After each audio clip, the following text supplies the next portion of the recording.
Mesdames, Messieurs, bonjour. Bienvenue à votre réveil matin. On est aujourd'hui lundi le 14 novembre 2022. Le même plaisir d'être avec vous pour vous présenter vos 3 heures d'information en continu sur votre CPAM le 1410 AM. On est également sur CPAM TV.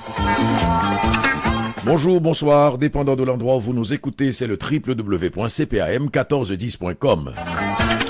Et pas moyen de nous rater, puisqu'on est sur votre téléphone, c'est le 438-804-5520.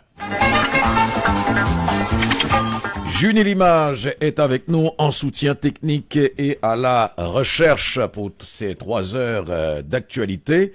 Et tout de suite, nous allons rejoindre Jean-Ernest Pierre. Bonjour. Bonjour Jean-Emmanuel Pierre, comment ça va Jean-Emmanuel Pierre? Ça va bien, merci. Et toi-même? Ouais, moi je vais toujours bien. Jacques Bourgeois, bonjour. Bonjour à toi, grand chef du matin. Comment ça va, Jacques? Merveilleusement bien. Superbement bien. Superbement bien, en effet. Et comment va ton équipe?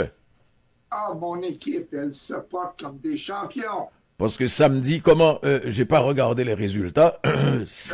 Samedi, j'ai été au théâtre parce qu'il y a notre collègue Françoise Bourdu qui a fait tout un tabac avec les cotons-tiges.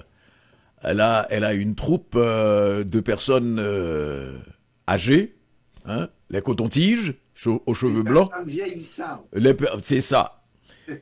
Et c'était extraordinaire le travail qu'elle a réalisé, hein, avec pour pourrir, et c'était autour de la Covid-19.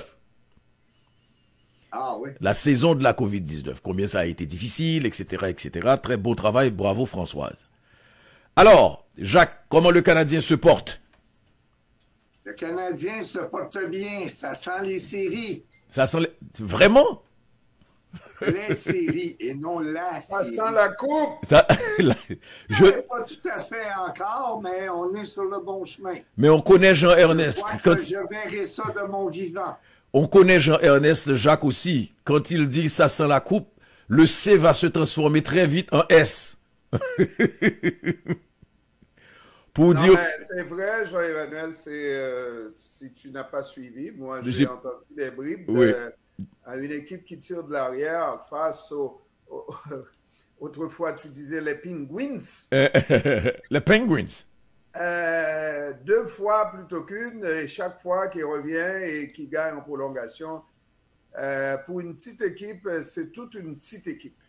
Depuis le début de l'année, il nous donne un spectacle du début à la fin parce qu'il ne baisse jamais les bras. Ouais. Et ça, c'est l'effet de jeunesse aussi.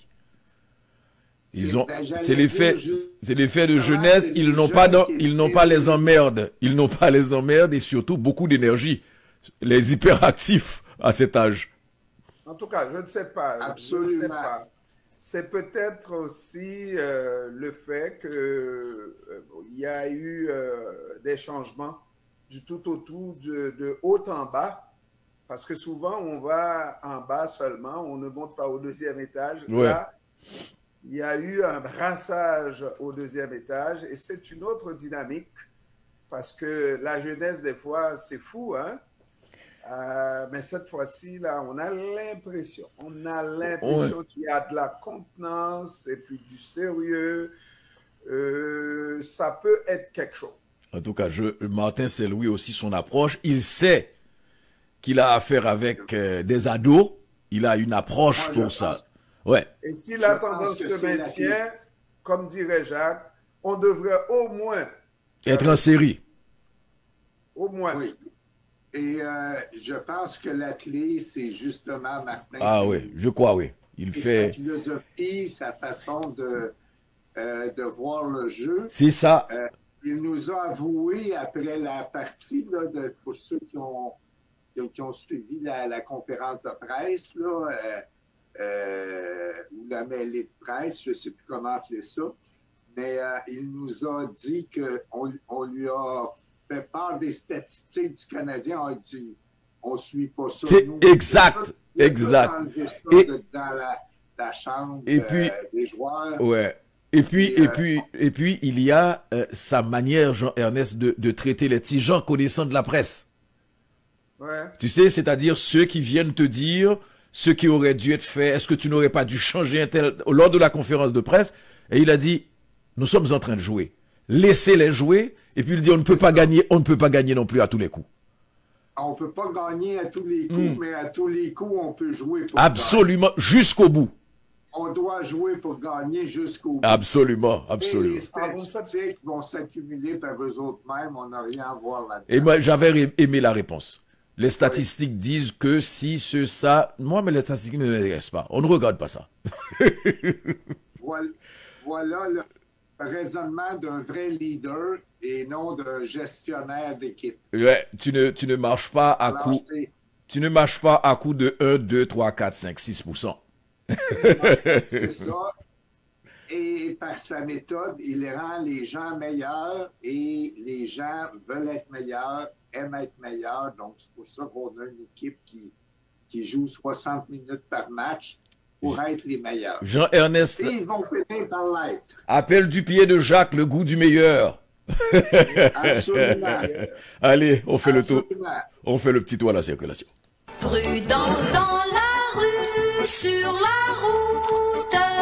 Circulation. Prudence pour vous, pour nous. Circulation.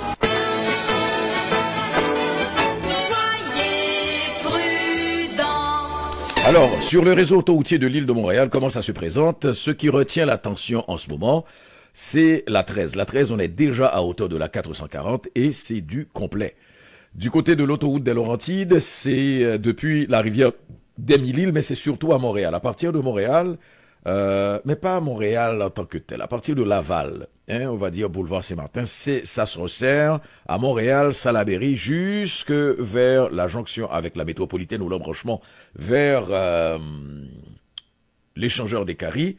On est en mode collé serré, on est en mode pare-choc à pare-choc, bumper to bumper. Maintenant, regardons du côté des traversées de Laval. Pour le moment, ça se fait plutôt bien. Vieux-la-Chapelle, Papineau-le-Blanc, c'est surtout Papineau-le-Blanc à la sortie. P9, on est déjà sur Laval. Vous savez, P9 ne se fait jamais comme dans du beurre avec une voie par direction. C'est toujours très difficile. Du côté de la 25 à Terrebonne, il n'y a pas grand-chose à souligner. On est présent et nombreux du côté de l'île Saint-Jean.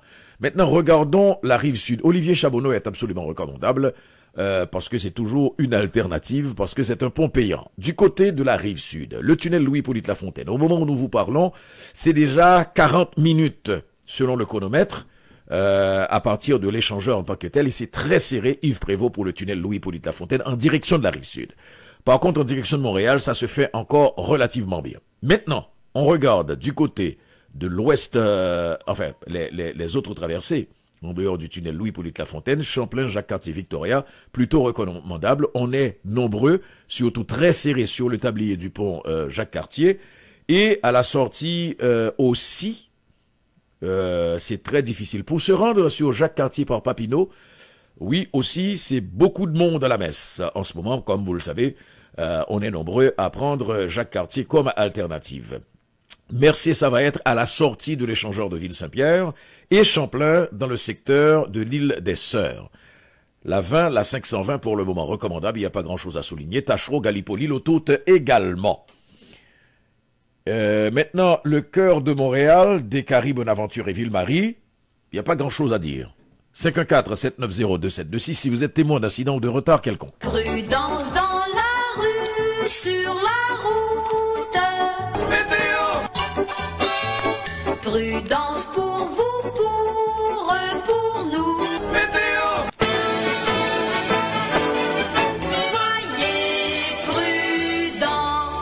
Bon, Asma va commencer sa dépression à partir de maintenant, de dorénavant jusqu'à désormais. On est à moins 2 degrés Celsius, mesdames et messieurs, ressenti de moins 7 et maximum pour aujourd'hui 2 degrés Celsius. Mais on va avoir du soleil. C'est déjà ça de gagner sur l'ennemi. Maximum de moins 5 pendant la nuit. Et puis quelque chose de particulier. On ne peut pas définir les prochains jours à partir de mardi. Dans un premier temps, on disait que la neige commence à partir de mardi, toute la journée de mercredi, toute la journée de jeudi. Et puis, là, on nous parle de soleil pour demain mardi. Bon, on va se croiser les doigts. Et puis, ça devrait être donc mercredi, jeudi, de la neige autour de 1 degré Celsius comme grand maximum, 0 degré, et en dessous de 0, les choses sérieuses commencent. Et ça va être la situation pendant toute la semaine. Bonne chose, samedi, dimanche, 2 belles journées ensoleillées, mais ça c'est loin de nous. On n'est que lundi, on va prendre une journée à la fois. Jacques Bourgeois, raconte-nous l'essence. Pardonnez-moi. Oui, je vais vous raconter l'essence ce matin, mes chers amis, et vous dire que c'est quand même assez stable et c'est normal que l'essence baisse le lundi parce que là, tout le monde est rentré chez eux. Le coût moyen d'un litre d'essence au Québec ce matin, c'est 1,74,2 $. C'est plus d'1 sou le litre de moins que vendredi. Et à Montréal, eh bien, c'est 1,76 $ ce matin et c'est mur à mur. Ce qui fait que par rapport à vendredi, c'est une diminution qui varie entre 0 et 2 sous et 3 sous le litre, dépendant de l'endroit où vous allez faire le plein. Mais j'ai trouvé seulement 2 endroits à Montréal où on peut faire le plein à meilleur marché. C'est à Ontic-Cartierville, on a un endroit où on affiche l'essence à 1,74,9 $ et dans l'arrondissement Saint-Laurent, on a un endroit où on annonce l'essence à 1,72,9 $. Alors, si vous voulez faire le plein, ben peut-être que vous devez vous dépêcher avant qu'ils décident d'ajuster leur prix. Et nous allons parler durant la chronique économie et finances. Nous allons vous parler naturellement des marchés actions Asie-Pacifique, Europe, B-Street et Wall Street. Et je vous ferai part d'un article ou plutôt une chronique au sujet de la retraite, décaissement, par où commencer. Eh bien, je pense que c'est important pour tous les gens qui, comme moi, en sont à ce moment de leur vie. Alors, je vous en donne les détails tout à l'heure et je vous inviterai naturellement à la lire attentivement. Et aussi, on va parler d'un clin d'œil technologique. On va parler qu'il n'y a pas que les mordus qui s'entraînent 50 heures par semaine et qui peuvent avoir accès au sport électronique au Québec. Et je vous dirai de quelle façon on peut avoir accès durant ma chronique si vous êtes des auditeurs attentifs. Si vous êtes gentil. Pardon? Si tes auditeurs sont gentils. S'ils sont attentifs. Ils sont toujours gentils, les auditeurs. Bon, alors. On sait des fois, quand on écoute la radio, on déjeune, on s'habille, on fait autre chose, on est moins attentif. Ouais. C'est normal. C'est vrai. On ne va pas leur reprocher le contraire. Ouais. Heureusement, qui sont toujours avec nous. Bon, alors on va. Autre chose? Vous voudriez que je termine? Eh bien, je vais terminer en vous parlant d'une bonne façon d'investir autour de Stella Jones. Oh. Et je vais terminer là-dessus. Stella Jones? Stella Jones. OK. Voilà. OK. Alors, Jean-Ernest Pierre, raconte-nous. Et puis, moi, je pensais que Jacques proposerait cet article, je pense l'avoir vu dans le Journal de Montréal, une maison pour traiter des dépendances, je crois, du célèbre pilote québécois, M. Piché, qui a fait patate avec beaucoup d'argent investi, Jacques, et ça ne réussit Oui. pas. Et bon, Mais ne l'as pas dans oublié quoi comment. Bon. son entreprise, dans quel domaine? Ah, mais c'est dans le domaine de traitement des dépendances à l'alcool. Tu connais le... Oui, OK, oui, Bon. oui, oui. Bon, Alors, c'est un flop magistral. L'AMF s'en est mêlé. Je pensais te laisser le titre, mais voilà, visiblement, tu ne l'as pas. Alors, je Je vais ne m'occuper l'ai de mes pas affaires, moi. Je ne l'ai pas vu et je m'en excuse. ben, Jacques. C'est bon. Hmm. Alors, dans la presse internationale, décryptage Trump, Murdoch et l'avenir du Parti républicain. C'est selon le premier et le dernier des livres consacrés à la présidence de Donald Trump, ceux des journalistes Michael Wolff et Maggie Haberman, l'ancien locataire de la Maison-Blanche, a inspiré ces mots insultants à un homme auquel il voue pourtant la plus grande admiration.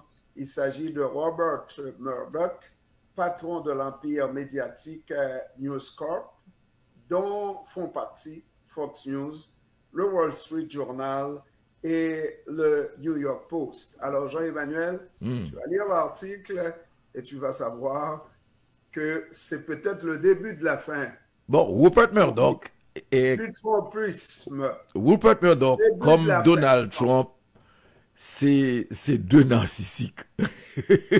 Non, c'est pas ça qu'il faut dire. Euh, Il faut dire que l'appui de l'empire de Murdoch de- est important.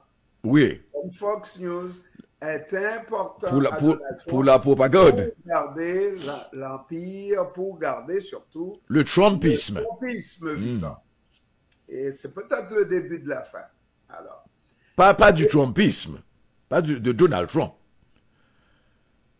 Donald Trump est important pour le trumpisme. Donald Trump, le Trumpisme est antérieur à Trump. OK. Jean-Emmanuel, Oui. tu verras et puisque qui vivra verra, et que nous verrons. C'est quoi ces menaces? Mais c'est pas des menaces, c'est au contraire de bonnes menaces. C'est des, Nous vivons. c'est des prévisions dans le mar. Hein? Nous vivrons longtemps et nous verrons, Jean-Emmanuel. Turquie, au moins 6 morts et 81 blessés dans un attentat au cœur d'Istanbul. Le ministre de l'Intérieur a accusé le Parti des travailleurs de Kurdistan, le PKK, pour l'attentat qui a fait au moins 6 morts dimanche dans l'artère commerçante d'Istakal à Istanbul et a annoncé donc l'arrestation d'une vingtaine de suspects, dont un qui aurait placé la bombe. Guerre en Ukraine, jour 262, Zelensky accuse les Russes d'atrocités à Kherson. Le président ukrainien Volodymyr Zelensky a accusé les forces russes d'avoir commis des atrocités à Kherson quelques jours après la reprise de la ville par les Ukrainiens. Les corps des tués sont retrouvés, ceux des civils et de militaires.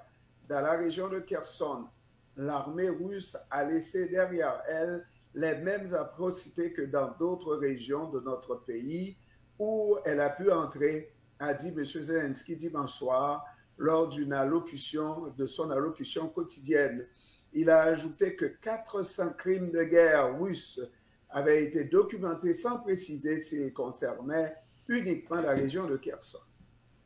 Et puis, 18e sommet de l'OIF en Tunisie, le français recule dans les instances internationales, dit la secrétaire générale. Les grands titres, Dallas, l'enquête se poursuit après l'accident aérien qui a fait 6 morts. Un véhicule de secours se trouvait donc sur les lieux et des responsables américains des transports se sont rendus à Dallas dimanche pour enquêter sur la cause de l'accident des 2 avions militaires historiques qui a fait 6 morts lors d'un spectacle aérien. Et puis, une première femme élue présidente en Slovénie. La Slovénie a élu dimanche à la présidence une avocate de renom novice en politique. Il s'agit de Natasha Pique Moussa, première femme donc à prendre la tête du pays. La candidate indépendante de 54 ans qui a représenté par le passé les intérêts de l'ancienne First Lady américaine Melania Trump, d'origine slovène, a recueilli près de 54% des intentions de vote selon les résultats publiés par la commission électorale. Et puis, Iran, une première condamnation à mort liée aux émeutes. L'Iran a donc condamné à mort dimanche pour la première fois une personne accusée d'avoir participé aux émeutes qui secouent le pays depuis 2 mois, a annoncé l'autorité judiciaire. Aucune information n'a été donnée sur son identité ni sur son âge. Selon le verdict rendu par un tribunal de Téhéran, cette personne est jugée coupable d'avoir incendié un bâtiment du gouvernement, de troubles à l'ordre public, de rassemblement et conspiration en vue de commettre un crime contre la sécurité nationale, d'être un ennemi de Dieu et de corruption sur terre, a précisé Maison Online, l'agence de l'autorité. Après ça, tu me diras, oui, ben, il faut respecter la culture de ces gens-là. Ben, il faut respecter la On les culture. laisser faire, mais c'est ça, hein. Mais ça, c'est pas oui, bon, c'est un peu la culture, parce que c'est la religion. C'est les femmes, et puis c'est les femmes. Non, mais Ça mais n'a pas d'importance, ça n'a pas de valeur, c'est dans leur culture, c'est ça. ça n'a pas d'importance, ça n'a pas de les valeur. femmes. De quoi tu parles? Non, mais c'est des femmes, c'est les droits des femmes qui sont défendus. Oui. On est en Iran. Oui, On est en Iran. oui, Et les femmes n'ont pas le droit oui. d'être habillées comme elles l'entendent. oui, Si elles l'entendent, il faut que les hommes les punissent, oui, les arrêtent. oui, C'est leur culture. oui, c'est ça, Ouais. c'est ça. Alors, donc, laissez les femmes, laissez les hommes. Tu peux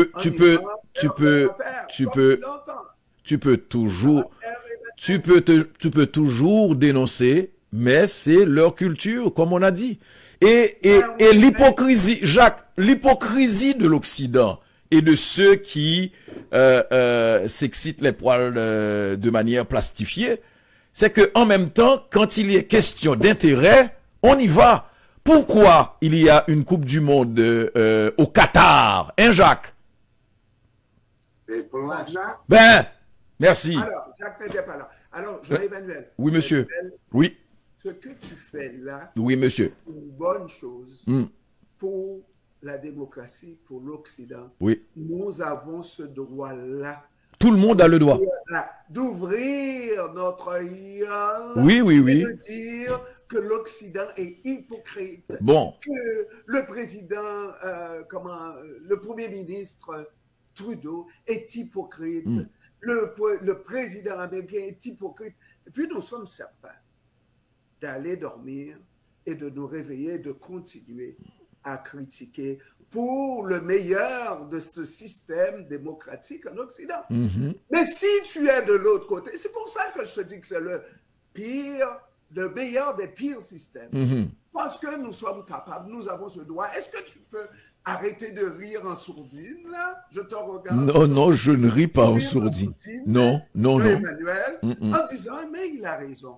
Parce que si tu es de l'autre côté, tu ne peux pas oser critiquer parce que tu vas passer à la chaise électrique ou tu vas passer à l'infinitif. Il y a des règles. C'est vrai ce que je dis. Il y a des- Emmanuel, Il y a des règles partout. est-ce que c'est ce que j'ai... Est-ce que tu C'est sais, vrai. est-ce que tu sais que des gens meurent aussi en Occident? Mais, Pour le droit de parole? Mais regarde. là, Oui, oui. Jean-Emmanuel, Pour le droit de parole. Jean-Emmanuel, Oui. Donne-moi quel pays en Occident où les gens meurent Mhm. pour leur droit de parole en Occident. Ah, mais on va faire la pause commerciale. Je reviens. Alors, Jean-Emmanuel, Je te reviens. On fait la pause commerciale. Jean-Emmanuel, tu parleras même en Haïti, des journalistes sont tués. Oui, c'est l'Occident quand même. Merci, Jean-Emmanuel. Mm, ok. Sauvé par la cloche, Pierre-Emmanuel. Bah, à tout à l'heure, à tout de suite. Désormais occupe une place de choix à CEPAM. Tous les jours, les nouvelles du monde entier vous sont apportées sous des formes diverses sur les ondes du AM 14 Montréal. En fait, convaincu que le public bien informé est en mesure de faire les bons choix pour lui-même et pour sa collectivité, nous faisons de l'information notre raison d'exister. Vous avez manqué une nouvelle sur les ondes? Allez en tout temps au www.cipam1410.com ou sur notre page Facebook à CIPAM1410 pour vous mettre à jour et laissez-nous vos commentaires. À CIPAM, l'information, on en fait notre affaire. À lire aujourd'hui au www.cpam1410.com. Dans l'espoir qu'elle réintègre les rangs de la formation politique, Marc Tanguay a rencontré Marie Nichols dimanche. Au cours des prochains sommets internationaux, Mélanie Joly se dit prête à collaborer avec la Chine, mais pas avec la Russie. Le Frappru en tournée partout au Québec pour demander du logement social. Des fêtes et des pique-niques pour franciser les nouveaux arrivants en région. Près de la moitié des étudiants LGBTQ+ du Québec estiment évoluer dans un milieu scolaire hostile. Une voiture plonge et termine sa course dans le canal de la Chine. Face à Pyongyang, Biden resserre les rangs avec le Japon et la Corée du Sud. Biden veut fixer des lignes rouges lors de son face-à-face avec Xi. Les démocrates jubilent de garder le Sénat. Trump blâme McConnell. Turquie, au moins 6 morts dans un attentat attribué à une femme au cœur d'Istanbul.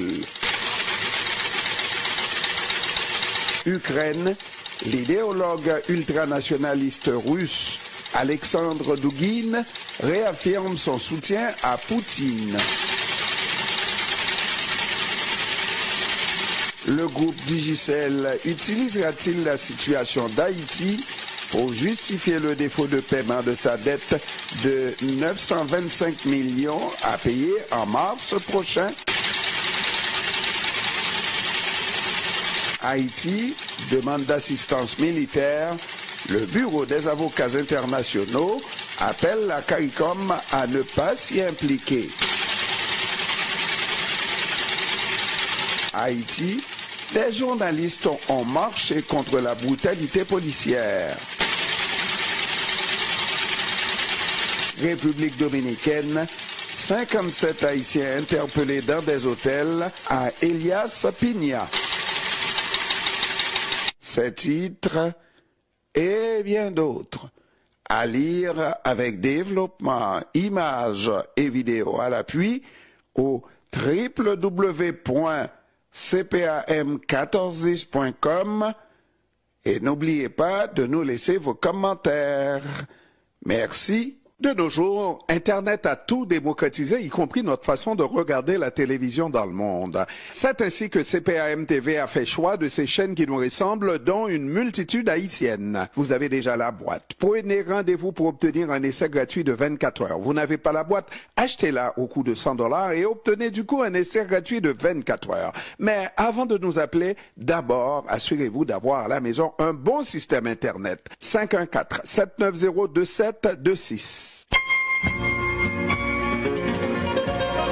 Oh, les temps passent, la vie et nos conditions de vie nous changent, mais nos souvenirs restent intacts. Tous les dimanches de 22h à minuit, Asma Heurtelou vous présente sur CPAM Souvenirs, Souvenirs.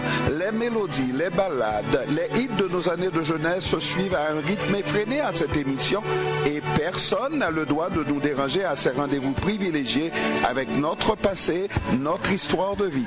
Cependant, il nous arrive de temps en temps que perdus dans nos souvenirs, nos paupières s'alourdissent et que...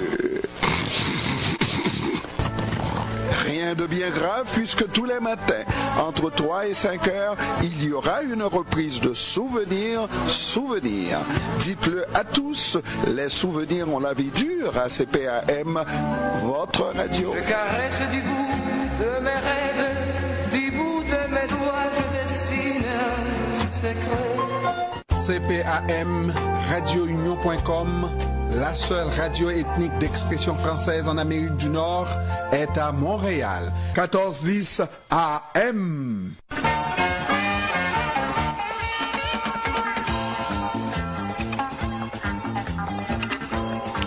Retour dans cette actualité en mouvement, mesdames et messieurs, avec la suite et fin de la revue de la presse francophone avec Jean-Ernest Pierre. Jean-Ernest Pierre une fois, Jean-Ernest Pierre deux fois. Pourquoi tu fais ça, Jean-Emmanuel? Ah, Tu es méchant. j'allais adjuger ta place à Jacques. Alors, on regarde la chose. Israël Netanyahou officiellement désigné, Jean-Emmanuel, pour former le gouvernement. Bibi Tounet. Bibi revient aux affaires. Bibi. Oh là là. Mais c'est... Un bon Québécois, on dirait ce pays-là. Non, mais c'est le gars a toutes sortes de procès sur les bras, corruption, histoire sexuelle, tout. Et là, avec des ultra-conservateurs comme ça, parce que les mots perdent leur sens, sérieusement. On est ultra-conservateur, on accepte tout ça. Mais tu vois ça là, une chance que ça ne fait pas partie de l'Occident. Une chose comme ça, une chose comme ça. Ça ne fait pas partie des pays. Mais c'est comme ça que tu sélectionnes tes pays, toi? Non, celui-là, on le met à part. Guerre en Ukraine, les habitants de Kherson célèbrent la fin de l'occupation russe. C'est sérieux, ça, Jean-Emmanuel. C'est sérieux. C'est sérieux. Alors,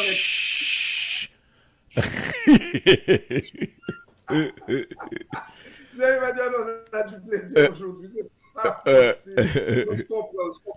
Après plus de 8 mois d'occupation de son village, près de Kherson, et aussi de mauvais traitements commis sur les habitants par les soldats russes, Svitlana Galak a eu des larmes de bonheur à l'arrivée des soldats ukrainiens venus les libérer. Mais une chose que je ne comprends pas, Jean-Emmanuel, moi je pensais que l'évacuation concernait l'évacuation de la ville de Kherson des habitants, concernait tous les habitants. Mais non, il reste encore des habitants de Kherson. Il reste encore des habitants, des Ukrainiens dans Kherson. Ah ben oui, mais il y a des gens qui ne veulent pas bouger non plus. Non, mais ça veut dire que les Russes n'étaient pas si sévères que ça. Tu te rends compte? Mais tu vas lire des atrocités, si c'est vrai là. Un qui dit que l'autre, un soldat russe a placé carrément comment on appelle ça, une torpille, la grenade. A mis par terre, a placé la grenade, tu bouges, tu sautes. Oh là, c'est des affaires et des affaires, les horreurs de la guerre. Absolument. Royaume-Uni, plus de 40 000 migrants ont déjà traversé la Manche cette année. On parle d'un record. Selon les chiffres du gouvernement, 972 personnes ont traversé la Manche à bord de 22 petites embarcations samedi, portant le total depuis le début de l'année à 40 885. Dans la presse nationale, le taux d'obésité poursuit son ascension au pays, mais c'est grave, Jean-Emmanuel. C'est grave. Hein? Toutes les régions, il n'y en a pas une qui en échappe là. Tout le monde prend du poids. Colombie-Britannique, Québec, par rapport, on fait des comparaisons par rapport entre 2015 et 2021. En Colombie-Britannique, c'était à 20,3%. Et maintenant, en 2021, donc, c'est rendu à 24,6%. Au Québec, en 2015, on était à un taux de 23,9%. Au Québec, aujourd'hui, en 2021, Aujourd'hui, c'est peut-être un petit peu plus élevé. On est rendu à 27,6% de la population avec de l'obésité. Ouais. Au Québec? Au Québec? Au Québec. Oh là là. Là où on est... Parce qu'on était, on était mieux affichés que le reste du Canada. Non, celui qui porte bien la chose, c'est la Colombie-Britannique. Et avec un taux d'obésité de combien? Avec un taux d'obésité en 2021 à 24,6%. Ouais, bon, c'est pas mieux que ça. Et le pire de tous les records, c'est Terre-Neuve et Labrador, qui était à... mais c'est avec une augmentation, une amélioration, si je comprends bien, qui était à 44,7% et qui est rendu aujourd'hui à 42,2%. C'est toujours le pire, mais qui s'améliore quand même. Le meilleur des pires. Journal de Montréal, Emmanuel, pour aller plus vite, la ville garde un col bleu coupable de menaces. La ville de Mont-Royal maintient en poste un col bleu qui a plaidé coupable au criminel donc pour avoir menacé un collègue et qui a aussi été sanctionné pour en avoir intimidé un autre. Journal de Montréal, toujours. Et Jean-Emmanuel, oui. Bonne nouvelle, Jean-Emmanuel. Mm-hmm. Madame Denise Bombardier fait un papier qui est à lire. Et je prends mon temps pour vous lire un court article. Elle intitule son titre, son article « Le choc des immigrants ». Elle dit « Marius Kiam-Bitek, le dernier arrivé avec femmes et enfants ». Elle n'a pas dit femmes et enfants, avec femmes et enfants, a été surpris qu'au Québec, contrairement au Cameroun, nos enfants rois imposent leurs lois. Habitués à la politesse, car en Afrique, l'enseignant commande le respect, il note simplement qu'au Québec, on est d'égal à égal avec les élèves et l'enseignant doit rendre des comptes aux parents. Fin de citation. Quand des termes galants, ces choses-là sont dites, pour citer Molière, dans le Misanthrope. En fait, ce que ce professeur de mathématiques observe, c'est l'une des plaies de la culture de l'illusion de l'égalité pratiquée chez nous, où les élèves, souvent les moins performants, croient en connaître autant sinon plus que leurs enseignants. D'ailleurs, cela se vérifie dans la critique des élèves quant aux notes qu'ils ont tendance à contester avec vigueur qui ne cesse de croître. Pour qui s'y prend lui? Ça, c'est un beau québécois. Qui y prend lui serait leur leitmotiv. La collègue camerounaise de Marius, Abigail Laure Kambou Dagua, note pour sa part que certains élèves cherchent à profiter des failles de leurs enseignants. J'ai eu des élèves qui riaient de mon accent ou qui me prenaient moins au sérieux parce que je prononçais mal un nom de famille. Tu te sens jugé, dit-elle. Alors, Denise Bombardier de conclure, il faut être bien ignorant pour agir de la sorte. Nous nous enrichissons incontestablement de l'apport précieux de ces enseignants africains francophones. Ce sont des modèles qui s'expriment dans une langue châtiée et écrivent sans faute comme peu de nos enseignants. Ils nous transmettent en plus des valeurs perdues comme la politesse et la curiosité intellectuelle. Ils affectionnent souvent la culture québécoise. N'est-ce pas ces immigrants francophones instruits et intégrés volontaires, heureux de l'être, dont nous avons urgemment besoin au Québec? Se demande Madame Bombardier. Oh, la Bombardière! La Bombardière. Ah, tu vois? Man, tu ne vas pas me réconcilier avec pour autant. Non. Mais au moins, elle fait l'effort de dire les vraies affaires. Et puisqu'il s'agit d'immigrants francophones, n'a pas la bonne couleur, la bonne couleur, et dont on ne veut pas la présence officielle au Québec, on préfère dire qu'ils ne sont pas des francophone, n'est-ce pas?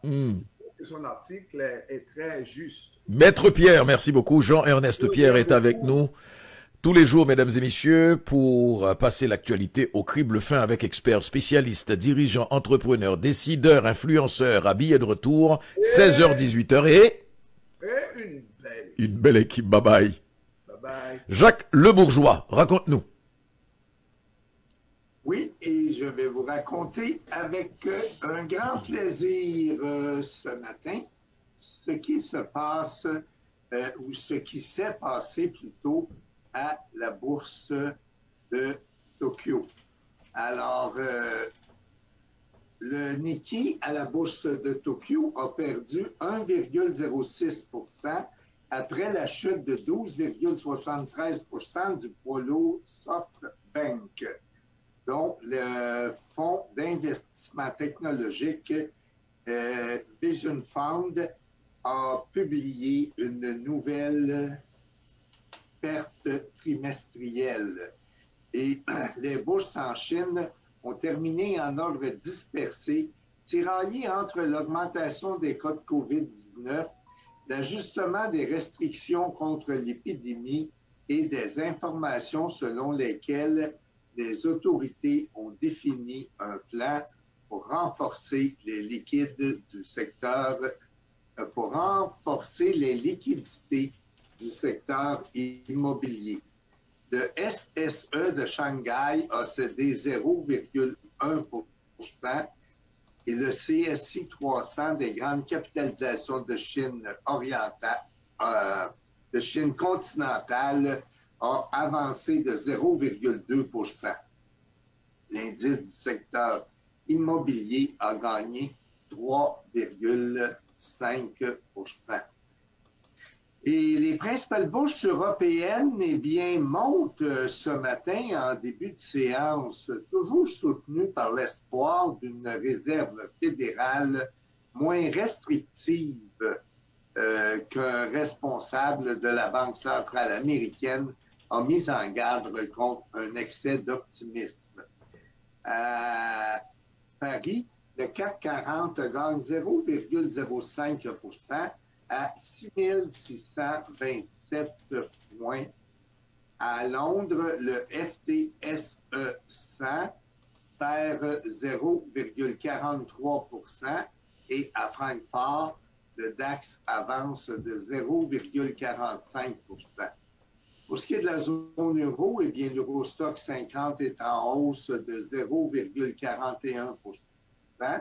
Le FTS Euro First 300 gagne 0,3% et le Stoxx 600 prend 0,39%. Traversons maintenant l'Atlantique et constatons ensemble que la bourse de New York, qui avait démarré en repli, a finalement poursuivi son rebond vendredi, suscité jeudi par une déclaration de l'inflation, une décélération, pardonnez-moi, de l'inflation américaine. Selon les résultats définitifs à la clôture, le Dow Jones a grappillé 0,1% à 33 747 points. Le Nasdaq a engrangé 1,88% à 11 323 points après un gain jeudi de 7,35%. Et le Standard & Poor's 500 a gagné 0,92% à 3 992 points. Jeudi, Wall Street avait célébré de façon exubérante le recul de l'inflation qui fait espérer que la hausse des prix américaines et peut-être celle des taux d'intérêt de la Réserve fédérale ont enfin atteint un pic. Les indices boursiers avaient affiché jeudi leur plus forte hausse quotidienne depuis le début de la pandémie au printemps 2020.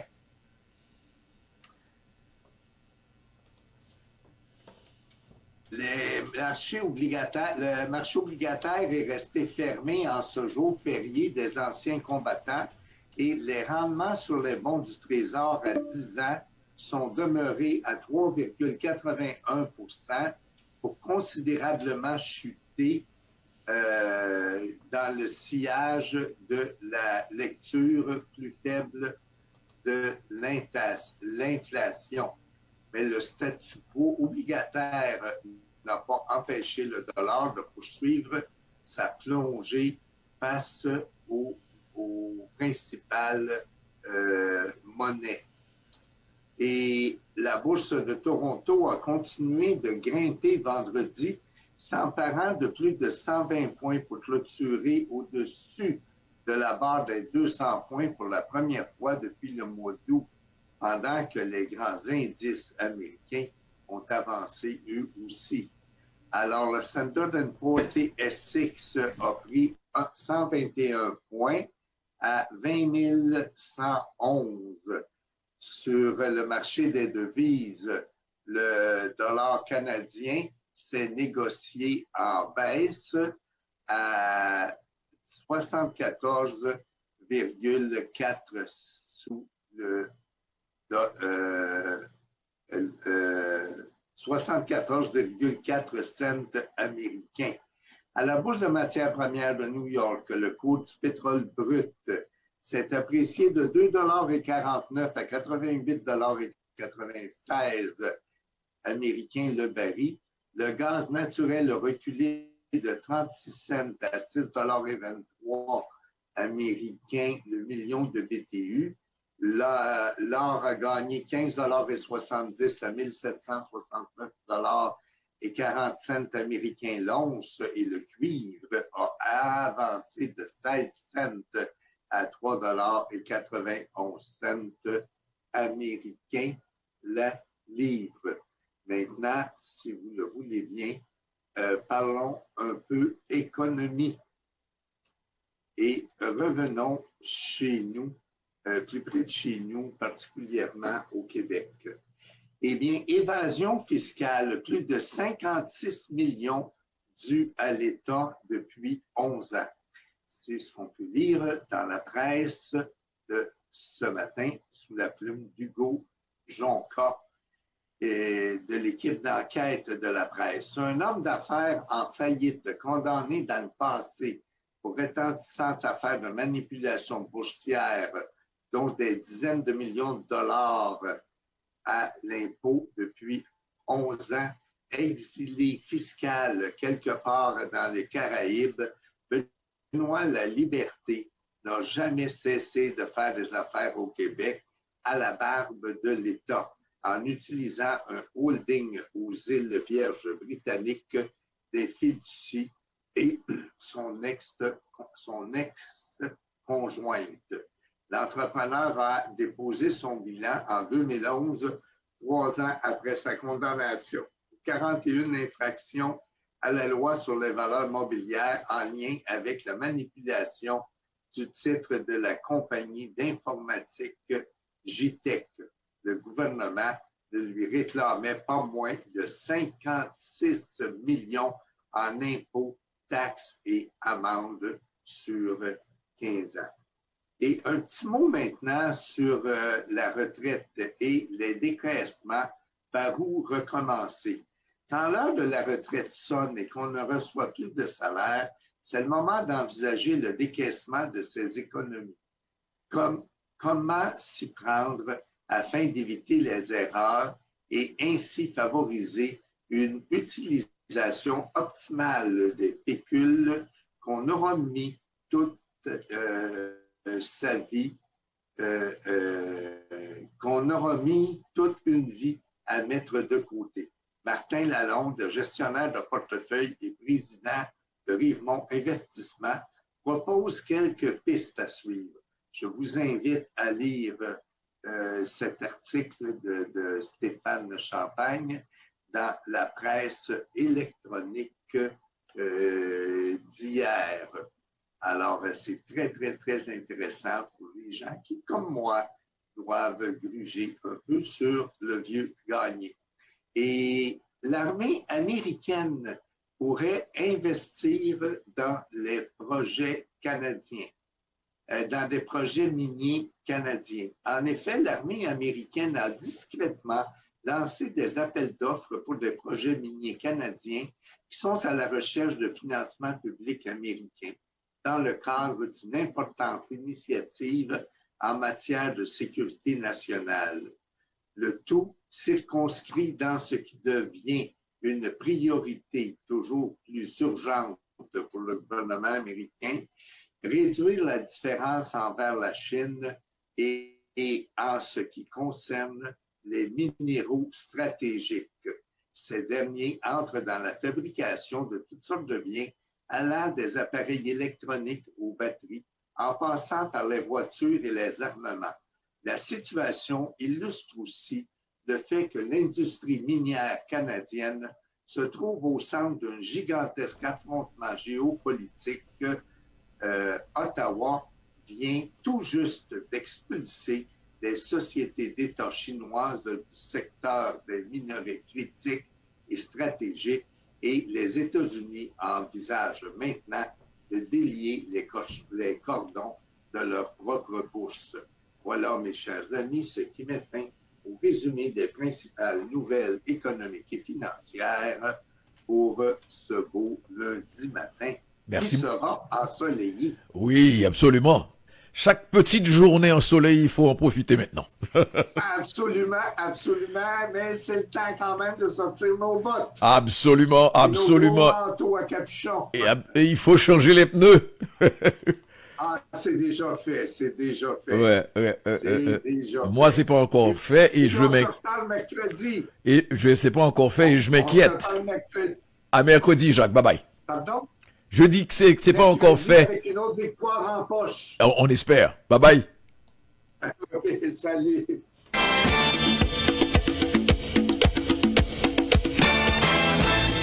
On fait le petit tour par l'actualité sportive, évidemment, pour donner les résultats des matchs enregistrés.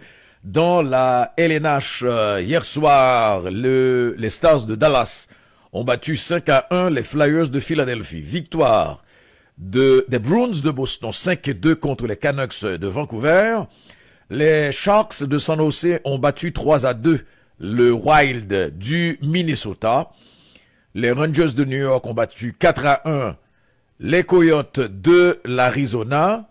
Victoire du Lightning de Tampa Bay 6-3 contre les Capitals de Washington hier soir. Autre résultat enregistré, c'est les Jets de Winnipeg qui ont battu 3-2 Seattle. Et puis, on aura demain soir, demain soir mardi, le Canadien de Montréal qui reçoit les Devils du New Jersey. Maintenant, le Canadien excelle, comme le soulignait Jacques, le Canadien qui excelle dans une catégorie jusque-là difficile. Arbor, Sécage, a séduit bien les amateurs à Montréal jusqu'ici cette saison, que ce soit par la façon dont il défend ses coéquipiers, par son charisme de gars qui joue dans la LNH depuis 10 ans, par son parcours de vie qu'il a mené à travailler chez Costco pendant la pandémie. Toutes les raisons sont bonnes pour s'attacher à la recrue moustachue.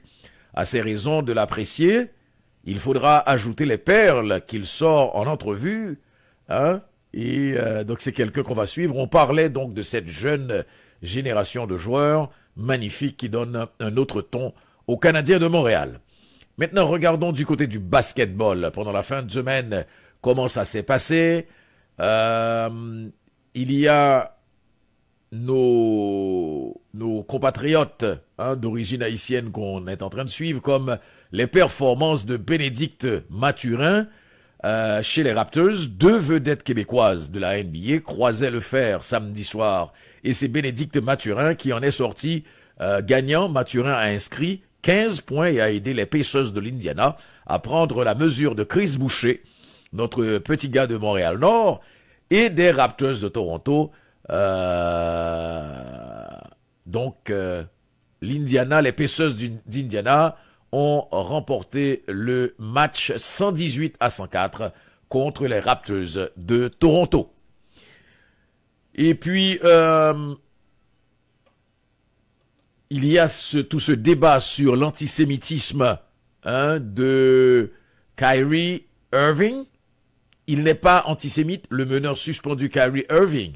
Et les Nets de Brooklyn semblent sur la voie de la réconciliation, bien que l'on ne sache pas quand le joueur étoile reviendra sur le terrain. Le propriétaire des Nets, Joe Tsai, a mentionné vendredi que lui et son épouse Clara avaient passé du temps avec Irving et sa famille et qu'ils étaient sortis de cette réunion convaincus qu'il n'avait pas de conviction antisémite. Vous êtes sur votre CEPAM, le 1410 AM.